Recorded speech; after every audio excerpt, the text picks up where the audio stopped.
बाड़मेर जैसलमेर की सीट राजस्थान में hot seat बनी हुई है।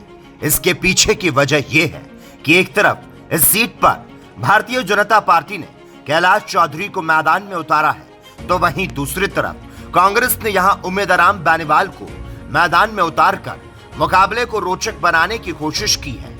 लेकिन इस जंग में तड़का लगाया रविंद्र सिंह भाटी ने। जब रविंद्र सिंह भाटी ने इस सीट से निर्दलीय चुनाव लड़ने का ऐलान किया तो बीजेपी और कांग्रेस दोनों के पैरों से जमीन खिसक गई, क्योंकि रविंद्र सिंह भाटी का जो क्रेज बाड़मेर जैसलमेर में दिखाई देता है वो ये बताता है कि ये मुकाबला ना तो कांग्रेस के लिए आसान रहने वाला है और ना ही बीजेपी के लिए। लेकिन सभी को लग रहा था कि बीजेपी रविंद्र सिंह भाटी को मना लेगी। अब सवाल ये है कि उनकी जीत की संभावना कितनी है, तो इसको लेकर फलौदी सट्टा बाजार में जो बताया जा रहा है उसके मुताबिक लोकसभा चुनाव में भारतीय जनता पार्टी को 2 से 3 सीटें नुकसान होने की संभावना।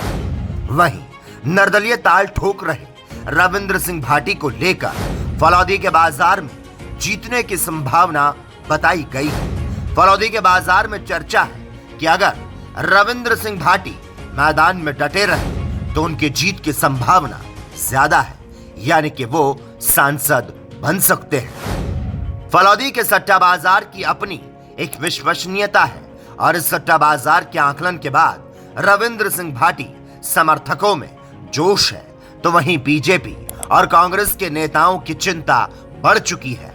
अब माना जा रहा है कि जल्द ही बीजेपी के नेता रविंद्र सिंह भाटी को मनाने की कोशिश करेंगे और उनके नामांकन को वापस करने की भी कोशिश की जाएगी।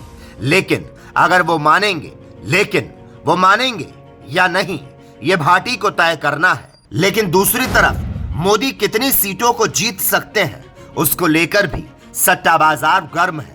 आपको बता दें, फलौदी के बाजार में भारतीय जनता पार्टी की 330 से 335 सीटों का भाव 1 रुपए, 350 सीटों का भाव 3 रुपए, 400 सीटों का भाव 12 से 15 रुपए चल रहा है, जबकि एनडीए की 400 सीटों का भाव 4 से 5 रुपए चल रहा है। सट्टा बाजार के मुताबिक भारतीय जनता पार्टी को 300 सीट निश्चित रूप से आएगी। इसका भाव 10 से 15 पैसा चल रहा है। Special desk, the PK times news.